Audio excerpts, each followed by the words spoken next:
রাধা, কথায় আছে অন্ধকারে প্রদীপ প্রজ্বলিত করলে চতুর্দিক আলোকিত হয়। কিন্তু যদি এই প্রদীপ আমি সূর্যের আলোর সম্মুখে সকালবেলায় প্রজ্বলিত করে রেখে দিই, তাহলে কি হবে? আপনি বলবেন যে এটা করে তো কোনো লাভই হলো না। সূর্যের প্রকাশের সামনে এই প্রদীপ আসলে কিছুই নয়। এবার এই চিন্তা ভাবনা প্রত্যেক দিন করতে হবে, আর একটা অমূল্য শিক্ষা পেতে হবে। মনে করুন যে আপনি মহাপুরুষের সামনে বসে আছেন, কোনো মহাজ্ঞানীর সামনে।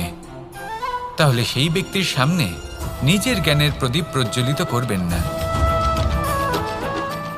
নীরব থাকুন আর সেই ব্যক্তির সূর্যের প্রকাশের মতো জ্ঞান প্রাপ্ত করুন। যতটা পারবেন জ্ঞান লাভ করুন। যদি এমন কোনো সময় এমন কোনো স্থানে আপনি আছেন